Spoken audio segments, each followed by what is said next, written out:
This is a podcast where we talk about adoption using our own experiences as adoptees as well as others in the community. We are back with the Primal Wound Book Club series, chapter 12 today. We are almost through the book. I cannot believe it. I know. But we are excited to be back here with you guys in the studio. You want to talk about the different sections? Yeah. So chapter 12 is called Reunions as a Means of Healing the Adoption Triad.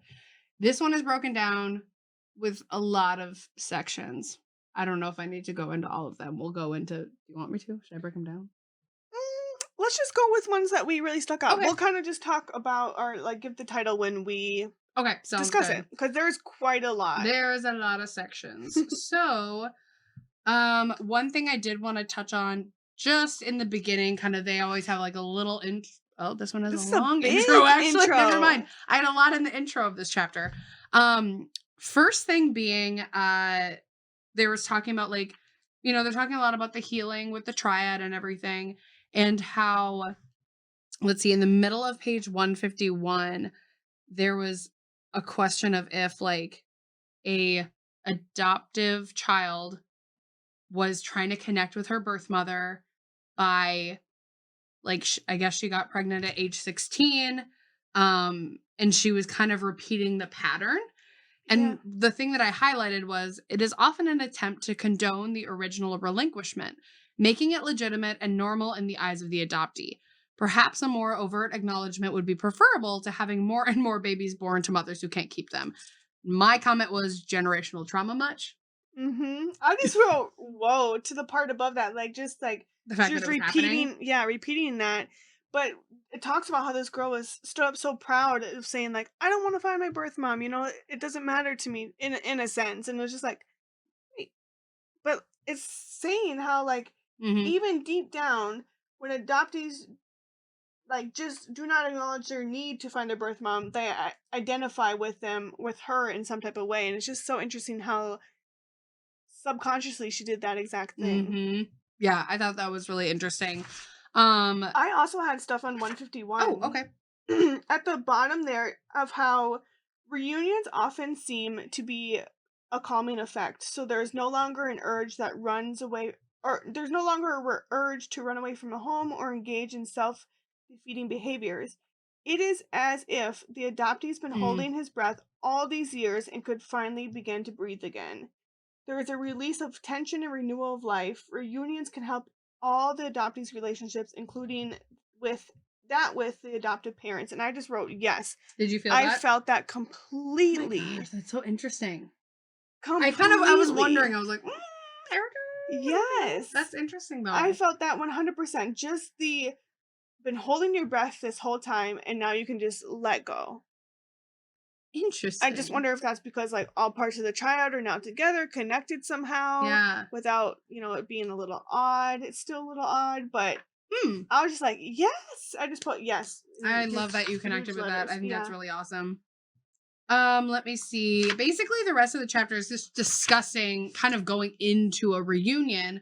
On page 152, one thing that I noted here was, under no circumstances should a birth mother search for their child. If there's any possibility at all, she might abandon her child again. So there is quite a bit in here that's talking about, like, okay, don't do this. Don't abandon the second time. Yeah, I had a lot of that too. And that kind of goes into our discussion question quickly. Yeah. Of just how has anyone searched for their birth mother or had their birth mother search for them? I'd be super curious on that one. Yeah. I wonder if that happens more domestic than international. That is just something I'm kind of coming up with now. I'm like, I wonder if that happens more that way than the other. I agree. And I would just be so interested to see how that went. And how was that experience like for you? If you searched or if they searched for that reunion process, what was that like? And has any of our listeners had a second abandonment after searching? You found your birth mom, you've talked to her, and now she's gone.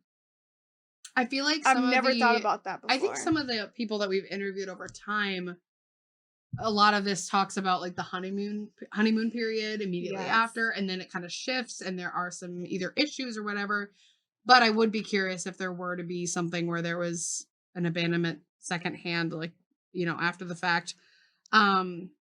one thing that I did also just want to note overall in this chapter that I thought was a really important quote just for people to remember as far as like if they're the adoptive parent or anything in this triad, everyone should keep in mind that no matter what the circumstances of the relinquishment, no one has been more manipulated than the child.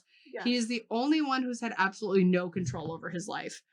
And always these kinds of quotes in this book are so like that kind of thing is like rings so true to me where I'm like, we have no control. That's why we Mhm. crave control now. It's like Yeah.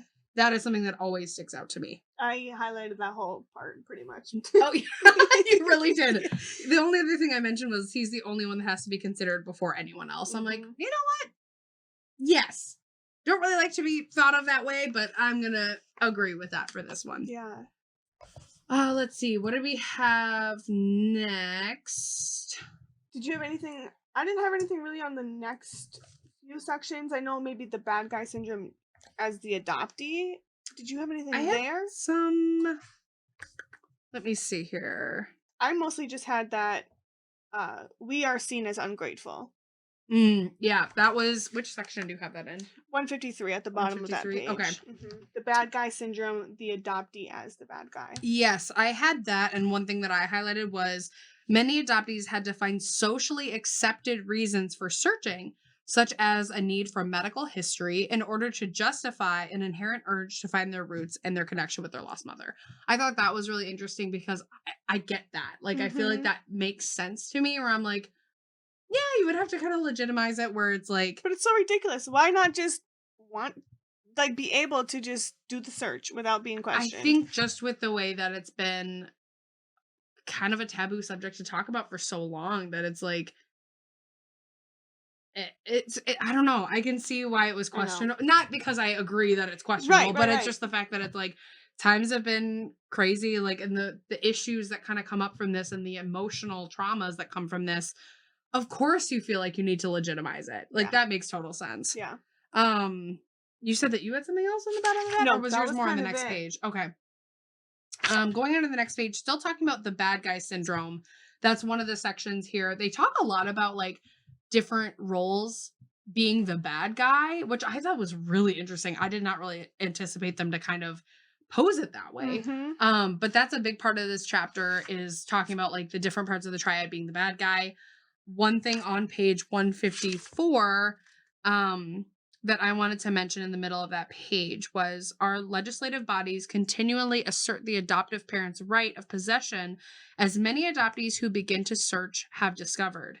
As one adoptee told me, I'm 50 years old and I still have to have my adoptive parents' permission to gain access to court records about my life. And they kind of also talk about like how who has heard of an adopted adult, not the courts, not our society. And it's kind of going back into like why we're like, okay, we need a voice clearly. And that's kind of obviously what we're trying to do. Um, like just kind of following up to that, the following quote I had highlighted was, so in addition to the fear of another abandonment or some kind of rejection by the birth mother, the adoptee has to weather the ridicule of a society which doesn't understand the tremendous and healthy urge to heal the wound of that original separation. Mhm. It's like kind of like what you said. It's like, well, why do you have to feel this way? Or like, about why is it so crazy? Yeah. That's kind of like going back to that. It's like, this is a big feeling. It's normal. It's healthy. It's fine. Right. So I think that was really interesting. And we definitely I want to do more with that in the third season, just kind of talking about like adoptee rights and the way that Yes. that is, um, related to how paperwork and getting records and things like that are so complicated. And Mhm. I think this kind of just highlights that a little bit in this chapter. Absolutely. Going on to other sections, what else did you have in this chapter? So the next one that jumped out to me is the birth mother as the bad guy. So now it's in the Mm-hmm. next part of this triad. Just mostly that the thing that really stuck out to me is many birth mothers have been afraid to intrude in the lives of their children's adoptive families. Mm-hmm. They know that the adoptive parents feel threatened by the very idea of their coming back into the child's life.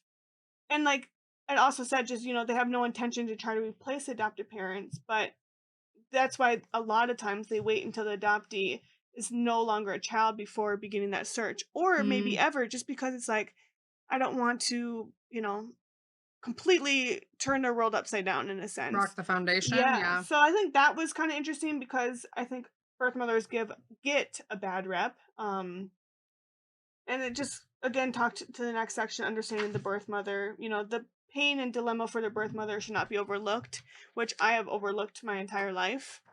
I think that's something that I think about more now as being very aware of like women's Mhm. health issues Mhm. and everything that's going on with like Roe v. Wade and like in Texas and all those kinds of things. There's a lot here that just like really irks me, I suppose. Like at the bottom of 155, the quote is, "Yet in the eyes of society, she's perceived as the one that broke the rules." Yes. Oh, that made me so mad.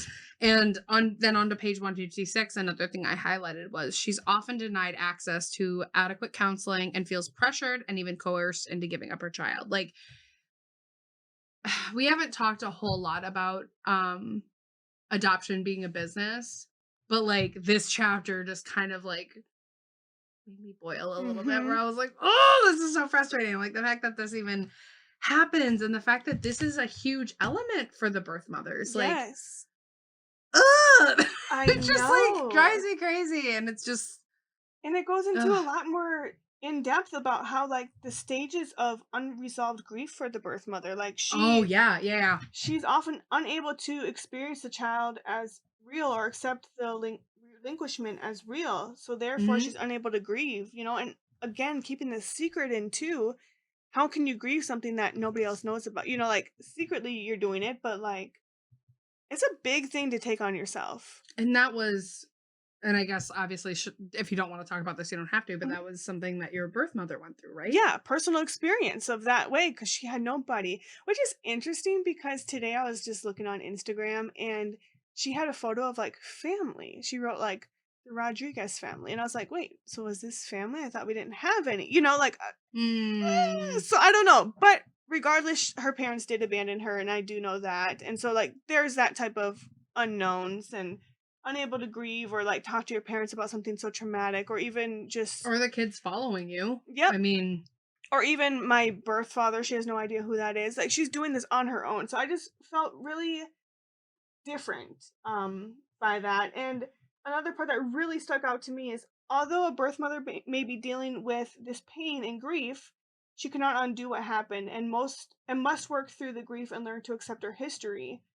And just to know that if you do come in reunion, she also feels that the loss of the years can never be recovered.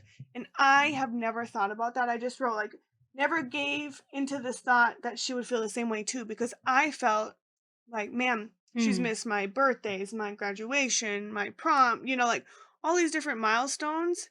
Like she's also felt that too. Like, Oh wow, God, yeah. here she is as a grown adult. I knew her when I gave her away as a baby. I never knew her, but she probably imagined all these different things for me. Ah! So, like, yeah, it just made me take a step back, like, Ah! whoa, I don't see you as the bad guy per se, as kind of how kind of the first part of this section went, but just understanding the birth mother is the section we're in. And I felt deep into that, like, understanding and trying to continue to um, relate to what she went through. hmm. I think that that's really, this section I thought was really interesting, and there is a book. Tempted to try to pull it up, to figure out the title of it. Go for it. Girls that there is a book. Shoot. The Girls Who Went Away. Thank you, Google, for interpreting my nonsense. Yes, I had started this book and it was fascinating. I just am reading like 10 books at one time because I have no self-control of buying books apparently now. This section made me really interested in that, just in the fact that like it's a secret. And we did have an interview with photographer Eric Miller, I think was his last name. I don't remember off the top of my head, Gosh. but it was Why do I feel like that was so long ago, it too? was ages ago, but it was he was featured in the Star Tribune. He's a photographer. He did a photo project of families Mhm. based on his experience with getting a photo of his birth mother. And it's called Pictures Worth 1,000 Words, I believe is the name of the episode. So check that out. But the book that I'm referring to is called The Girls Who Went Away the hidden history of women who surrendered children for adoption in the decades before Roe v. Wade. And when I started it, I was like, this is so interesting because that at that time in America, it was like, okay, girls, mysteriously go somewhere for 9 months and blah, blah, blah. And that's like what's happening. And you and I have a very different experience where it's like, well, this was happening in like a third world country. It's like, it's very different in that way. But it's like the secret pregnancy, the secret blah, blah, blah. And a lot of this chapter is kind of talking about, there was somewhere in here where they say how the birth mother often does not face these kinds of things, sometimes for like 20 years. Yeah. That stuck out to me. I don't remember where it was. I may have highlighted it elsewhere, but like, I saw that too. But yeah, that kind of thing is just crazy to me. Like sometimes they have issues conceiving a child later on because as I know, like certain types of traumas can really affect your physical well-being. And now that doesn't even surprise me because I'm like, well, that makes sense. Like that's something I've experienced in other ways where it's like my stress, my anxiety, my emotions, my traumas have affected my physical health. So now that makes perfect sense to me. Yeah. And that would... Wow, I didn't even think about that part of it. Yeah. And I did read that part, with the one where they like didn't realize for 20 years or whatever. Yeah. And the conceiving and unable to like have another successful marriage if you didn't have a good marriage in the first time, like all of those. Exactly. Like there's so many complicated things, and I thought that this chapter does put you in a very different perspective thinking about the birth mother in very different ways that I thought was really interesting. What other sections? I didn't really have too much. The impact on the extended family. I thought maybe you would. Yeah. With this, I didn't have too much personally. I just felt like a lot of our interviews that we've had in the past or like coming up, have a lot of reaction to this or can relate to this a lot more because a lot of them have been taken from their mother to their aunt, but then it's like this, everyone has these secrets and it's like, it's so much burden for that one person to keep the secret. So like, I think a lot of people who have been on our podcast and have been interviewed through us, can relate to that section a lot more. I didn't have too much on that, honestly. I guess I did. On the next page, 158. I think I know what you're about to say. Okay. Go for it. What do you think? You did highlight the same thing.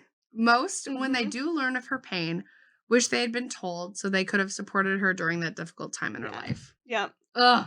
Which I get. That's happened to me where I've told somebody something after the fact and it's like, I don't know. I get it. Like as that trauma being like, there's so much shame behind all of this. Like, I can't even imagine. Like, I've never been put in this position. Right. But, oh my God. Like, I know. Especially if you're from a background where, let's say, sex before marriage or something isn't accepted, or you're a teenager, or you're in poverty, or any of these kinds of situations. Like I said, 2 pages back, in the eyes of society, she's perceived as the one who broke the rules. She had sex and got caught. She is punished for this by being cut off from others, with no access to education or preparation for her role. Obviously, this happened. Yeah. I know. Nothing surprises me anymore. That's exactly what I had, and I just said I don't know the depths of my birth mom. I think there's a lot of unknown questions that she's still looking for that I'm not being told because it's out of shame or guilt or whatever, maybe on her part, language barrier, who knows? But it was just, that was very interesting to me because, again, thinking about her and the pain she went through, it's just like, I had no idea. Yeah. I think if you watch chapter 11 before this, we talk a lot about trust and how adoptees feel about that. And I feel very like, well, obviously, no wonder. This I feel the same way about, where it's like, no wonder she felt this way. Are we really surprised? Like the way that society, like there's so much pressure and everything regarding this. It's like, are we really surprised? And that's really frustrating, I feel like, for me to read about and just be like, okay, or have to be okay with it. It's like, of course. What can we do better? Yeah.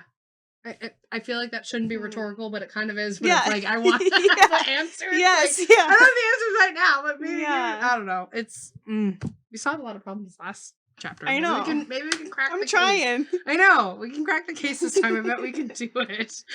Let's see. Going on 159, I had a question for you. If you had anything sure. on there, I'd like to hear it first before I ask you the question. Sure. Oh God, I have a feeling I know what this is.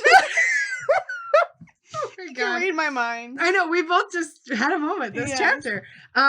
So this section is reconnecting as a part of the healing process. And the section that I highlighted, I don't know why this is funny. We're just reading each other's minds and I'm dying. We're laughing at our pain. That's horrible. We're healing. We're trying. Healing. We have to laugh through the pain. It's fine. Yes. And it is my opinion that no matter what anyone else... You got it on the nose. You got it on the nose. You highlighted this part? Yeah. Okay. Oh, God. I just put arrow, Risa, question mark. How did I know also what you're going to write? Is this Risa? Yeah. Okay. I'll read it this time. And it is my opinion that no matter what anyone else thinks, every adoptee on some level wants that mother to find him or her, wants to know that she cares. Do you feel this way? I don't know. I don't have therapy until next week. I don't know if I can answer that question. I know. It's deep. I remember reading this and be like, I need a minute. Yep. Walk away. Walk away. Ah! Set this book on fire. I can't do this right now. I never thought about that before. Honestly, the way that they wrote that, I was like, haven't. I was like, excuse you. Like, geez, calling me out here. Today? Like, what? Why did you choose today to attack me? Nancy?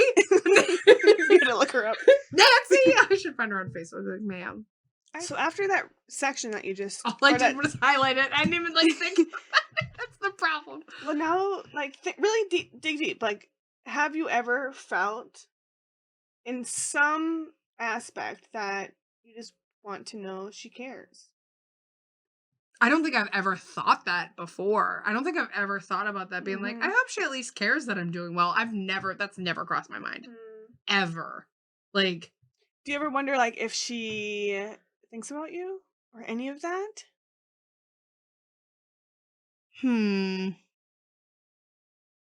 I guess, yes, but I feel very neutral about it. Oh, that kind of gave me chills because I don't think I've ever heard you say anything like yes with your birth mom. Honestly, it's always like, you're just calling me out for being in denial. No, but mostly just like, no, I don't need to search. No, I'm doing this on my own. No.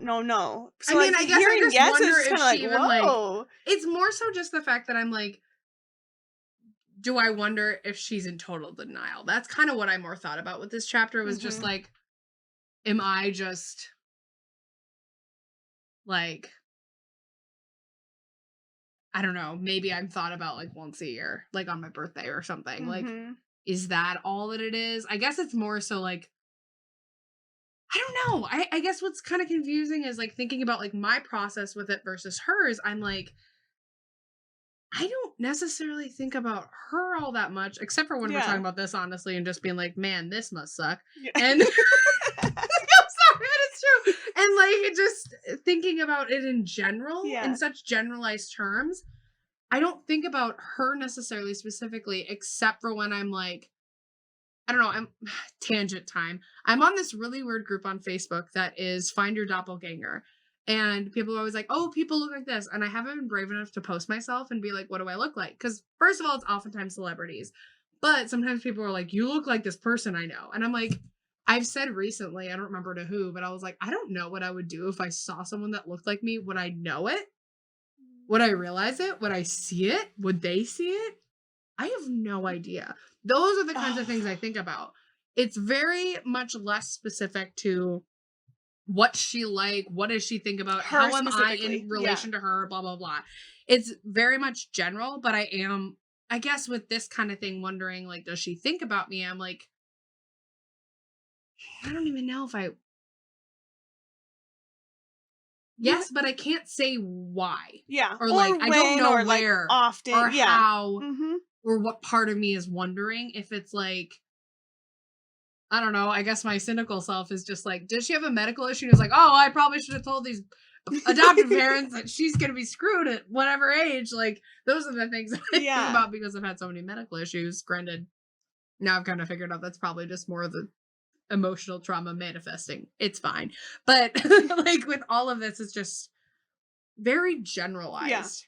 And again, just kind of when we do read this, it's more so the things that I think about with like birth mothers in general, I suppose. So, and that's fair. And like, same with my birth mom. Even though I know her, I don't think about her like all the time, every day.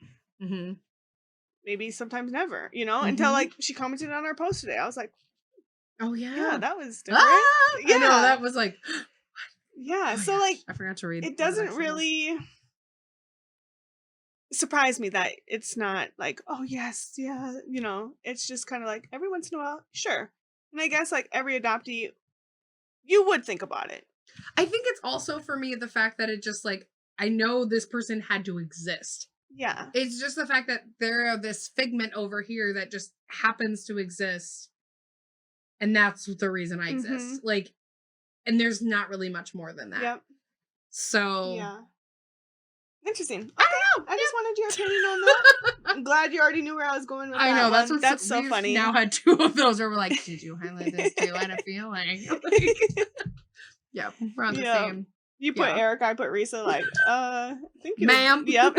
Have you thought about this? Don't pass that. I know you thought about it. I know you did. That's so interesting. And like, I think looking at my birth mom was almost like a look in the mirror in a sense. Like, whoa, someone kind of looks like me. Have like the same upper lip as me. Like, my eyebrows. I've seen the picture, obviously, of your birth mom and been like, there are some like little similarities. Yeah. It's just different. Yeah. I wonder that about like people that do look alike to their like moms or whatever. And I'm like, is that how much people generally look like their mom? Do people look more like their mom? Do people look less like their mom? Like, I don't know. Yeah. That's just so interesting. I have like a side note question, and this doesn't have to be in here, but like it can be in here. Would you ever? And like I'm obviously never pressuring her to do anything, ever, because what your stance is on finding your birth mom, all of that, I completely agree with. I understand now. Like the more we talk about it, and I've said time and time again, like you have to be 100% ready to do this. But just out of curiosity, if I did this search and I found her just to see stuff, like, why is it making me laugh? It's so funny to me. I don't know why. I wonder what that, like, just so I could be like, did you have these medical, like, ask the questions you'd ask, and then, like, I would just be looking at you like, oh. What do you mean? What? Like, I could see her in you, like, just, like, I don't know. It was just a thought. That'd be so bizarre, because I think that's, like, in a sense, like, a betrayal. Well, I'm more thinking, like, are you trying to be Katie Couric here and be like, we're reporting live? Like, I'm here to interview you. Like, no, I was just thinking, like, that's what I'm thinking of you on 2020 or something. Yeah, like, I love 2020. Me too. Side note. Yeah. Great. But I don't know why I thought about that. The fact that you'd be like, I was just like, man, if I could find some answers for her without her having to do the whole process, this could be beneficial. I wonder if people ever do that. Like, even just the medical things, like you just knowing, like, oh yeah, that came from her, but you don't have to like have any contact, any seeing her, any of that. Like, and again, I wouldn't want to force anything on you whatsoever, and I will never do that. I just, after reading this and hearing that you like had a fantasy or a thought, like here and there, every once in a while, like just curious. Give me a second.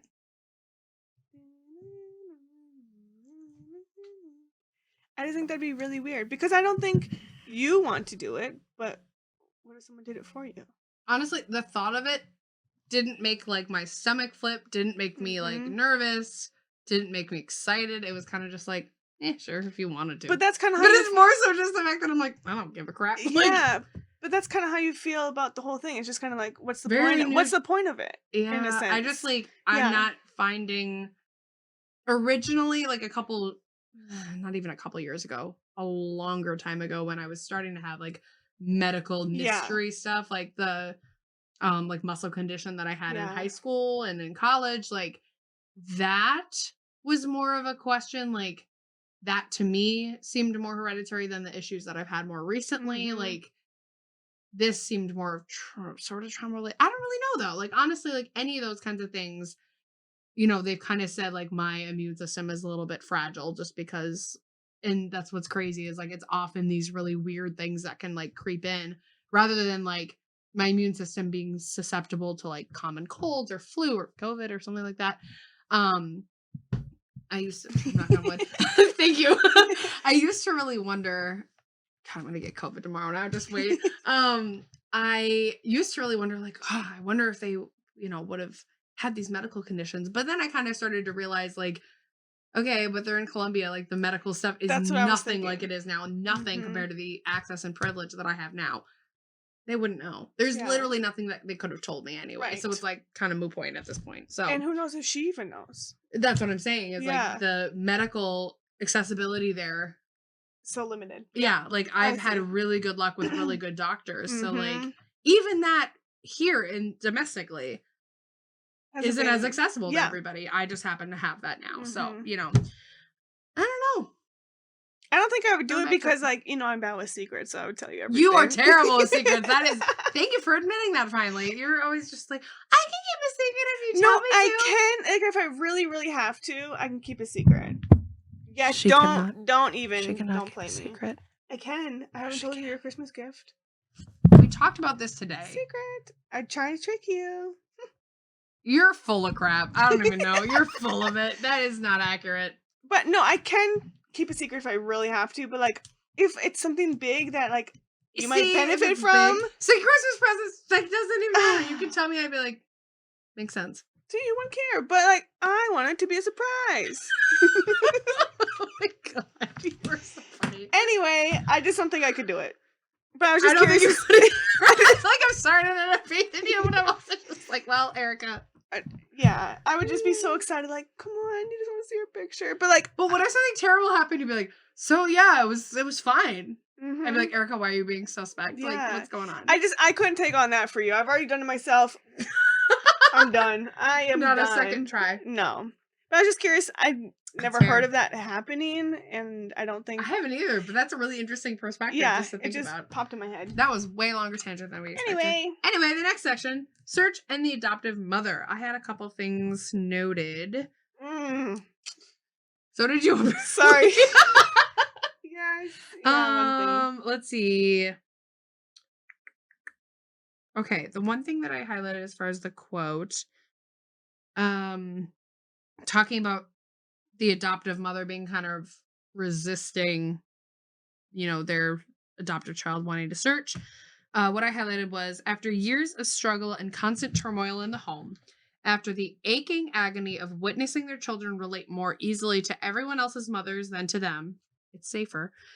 They then see their children yearning to find that magical person with whom there's some undeniable, undefinable connection.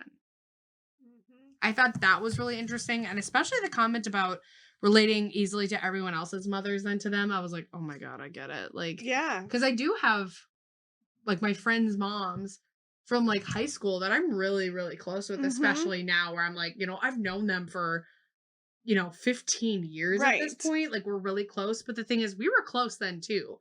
And I would talk to them about more stuff. Like, isn't that so interesting? Yeah. Like, did you have that also? Yeah. Okay. I thought that was really interesting. And just the fact that it's like, okay, they're going to seek out even more than that. Like, granted, obviously, there's still a chance that they're not going to connect correct or the way that they think or whatever. Yeah.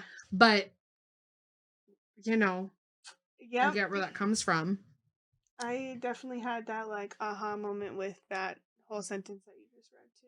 Did you have anything else in this section? The only thing that I had is, one thing every adoptive mother knows in her heart is that the child's reuniting with her birth mother will change forever their relationship to one another.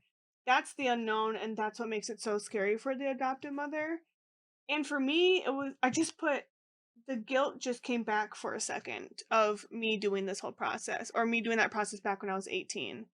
Wait, so one thing every adoptive mother will change their relationship to one another. The adoptive mother and the adoptive child? I think so. That's what I took it as. That's the unknown. Because I mean, it could go either way, honestly. Yeah. If that changes the relationship to one another between child and birth mom or child and adoptive mom, there is a shift in both of those, actually. Both of them. And I think there's a shift no matter what, but a drastic shift. And I know and I know that has happened. Someone I was going back to Colombia they did the reunion, they ended up staying there with their birth mom. Like, he was like, "I need to be with my birth mom. This is why I'm here." Ah! Stayed with her for the 2 full weeks and didn't do, like, the rest of the tour with the group. Oh, wow. And then wanted to go back to Colombia to be with them because that's his that's their family, you know? So it's kinda like all those unknowns for the adoptive, parents, especially the mother, just because you have that different type of connection and they're like the nurturer, of Mhm. the whole family. But I can see why there's that hesitant take on it, and I've seen firsthand that it can go one way or the other. And for me and my adoptive mom, I think we had a stronger bond after that. And I Mm. also had a stronger bond with my birth mom. Hard to kind of go back and forth with. That's why I was like, the guilt for a second came back because it's like, oh Mm. gosh, I felt that a little bit on both Interesting. sides. I didn't have all that much more in that particular section because I didn't Me really neither. connect with that a lot because obviously I haven't been through that. Right. Um, let me see here. Feelings of the birth mother.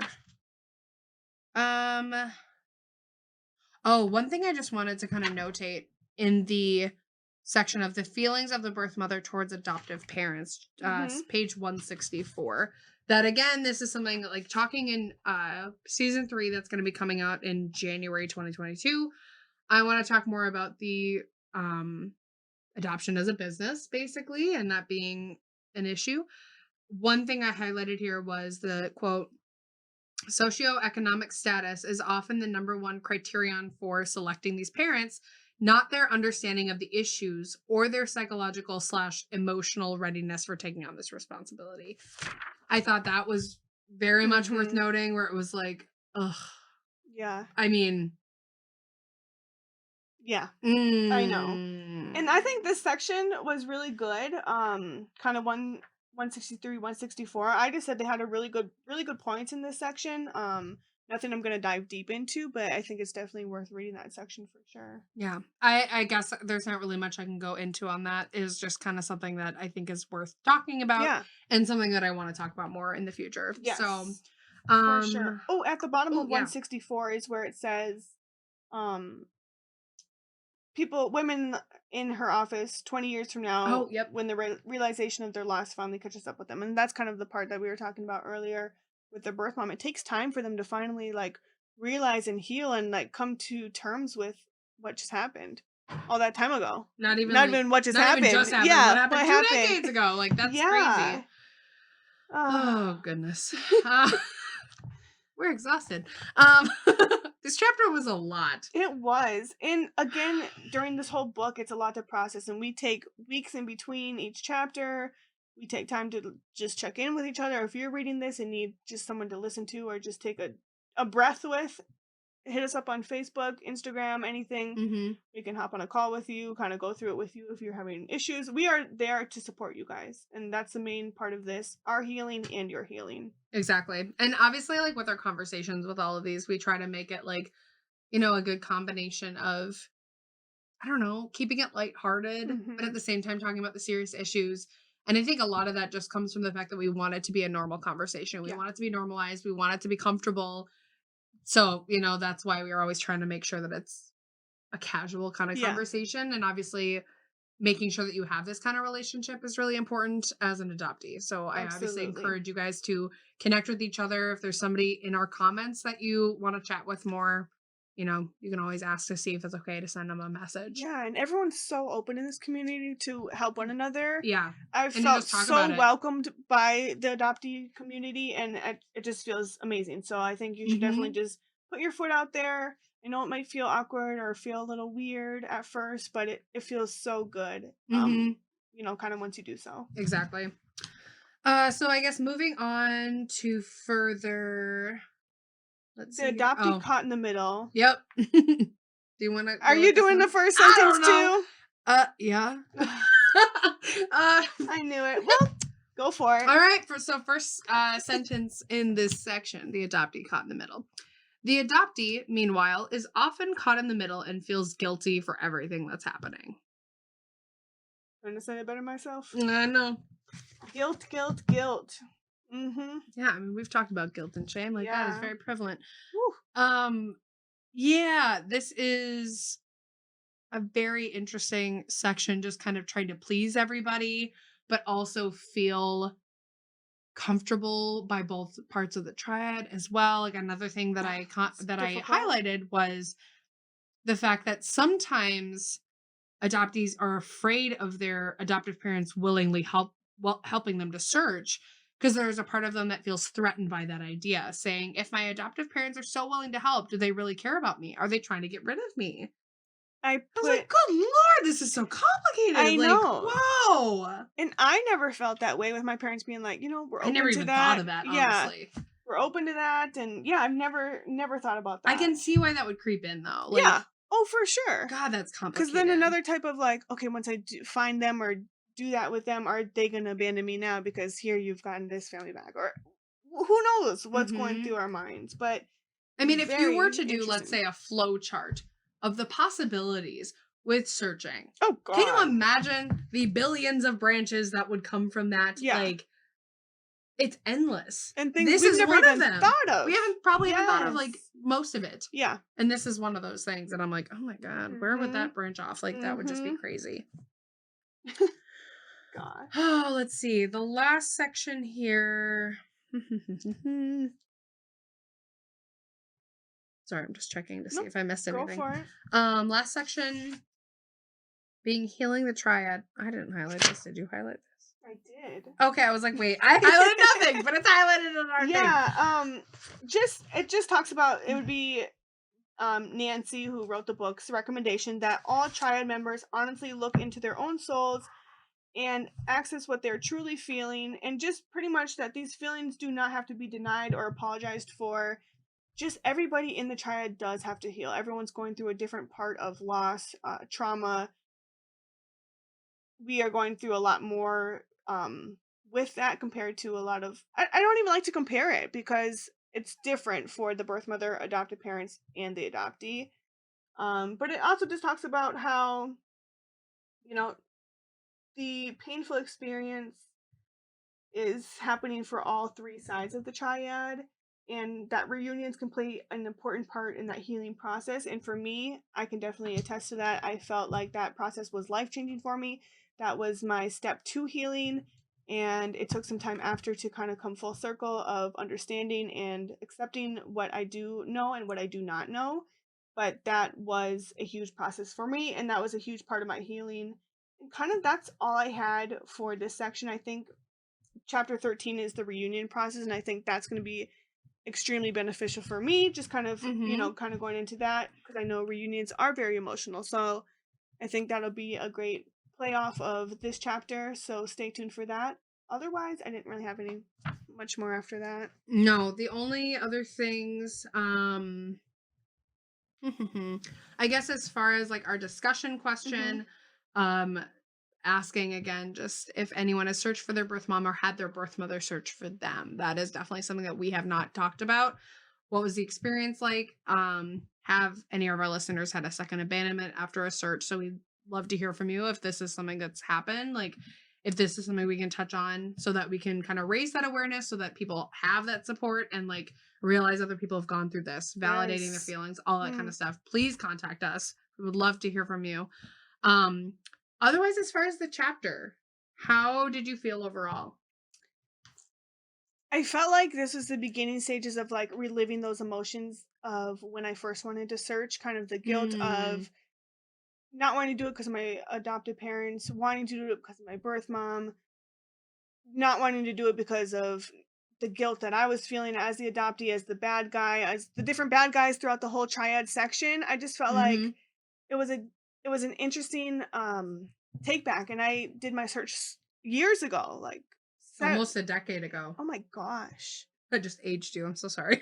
No, but like Yep. that was so long ago, and I've healed and done so much since then, but yet it just took me back to those exact moments of how I was feeling and how validating those feelings really are. It's true. It's what we go through, and I think just being older and understanding my adoptive parents and birth Mm, mother, it also made me take a step back and just realize what it was like to be in their shoes at that point, because that's also a big thing, and not knowing all that comes with adoption. I think there's a lot of unknowns.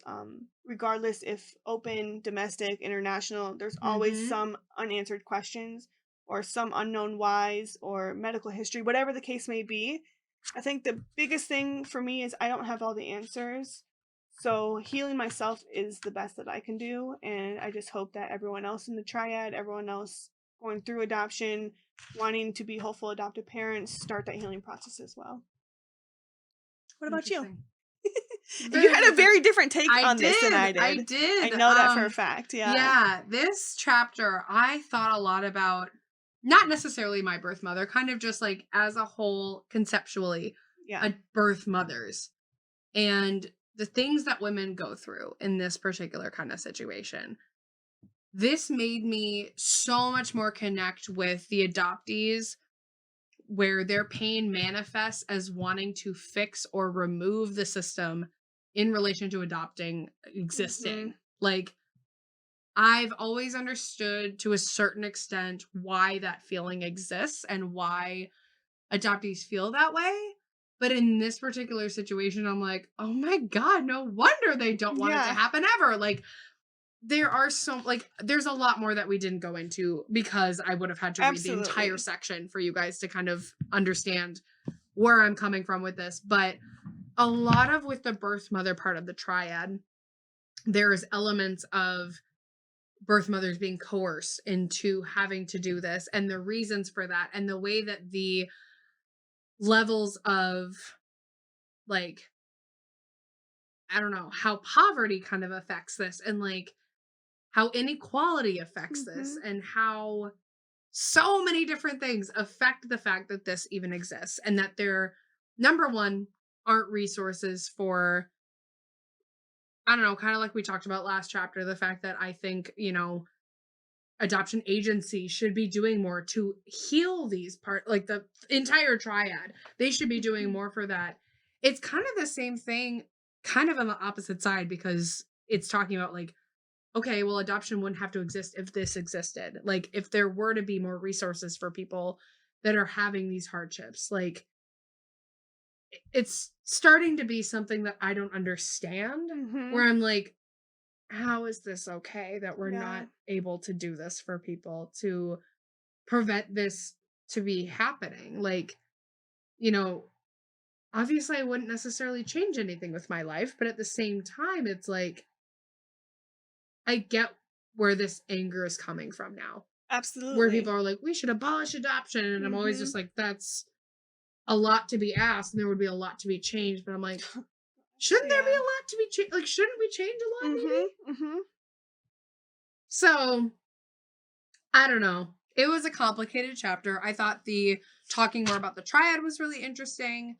The roles of both the adoptive and the bio mom I thought was really interesting. I don't know. I'm interested to get into the rest of the book. As I was kind of flipping through as you were talking about like the next couple chapters, I realized I'm like, I did underline stuff. Apparently I read more of this than I thought. Not that I really I had no idea. I didn't have anything underlined in the next chapter, but maybe I skipped it. I don't know. Because chapter 14 was empowering ourselves. Chapter 13 was the reunion process. Maybe I skipped it. Like, it was like 2 years ago. I need to empower. Literally no idea. I did like write something down. So like I'm curious to see my thoughts now on some of. Wow, I have a lot of notes. Okay. Maybe this is where I ended because it's folded over. I don't know. But there's still a lot to be said. We're going to be moving on to chapter 13 next. There's only 16 chapters, so we're getting very close to the end. So if there are further questions, suggestions, topics of conversation or discussion, like definitely let us know. We're always happy to hear from our listeners. So, and recommend us please to anyone else, possibly even from the triad, not even just other adoptees that may benefit from this. Like, there's a lot to be learned from this book. I agree. And continue to share us because a lot of people who you don't know what they've gone through. And a lot of people might not share those experiences, but they could relate to the different traumas or things that we've talked about throughout our podcast, throughout this book. So we just continue to thank you for your support and your listens and for just liking us on all social medias, the whole shebang. Follow, like, subscribe, review, rate, and all of it. you want to continue to see us in the studio and feel free or have the needs to donate, we have a option on our podcast, I believe on Pinecast. It'll send you a link to that in the Yes. description. Got it. There's a place where you can do a tip jar. So if Yep. you would like to contribute to that, we would be very thankful. Also, book Primal Wound, if you would like to get that from our reading list on bookshop.org. That is on our website, colombianinfluence.com. There is a section with resources. It'll take you to bookshop.org. And you can purchase this, which I know is in stock right now on bookshop.org. So if you purchase it from there, from our list, part of the proceeds will go to us. So please send that our way. If you do, again, have any questions regarding this or any other things that you would like us to discuss in season 3 coming soon, please send that via email, DM, or whatever, whatever you feel like. However you find us. Yes. Send it our way. Yep. Until next time. Later.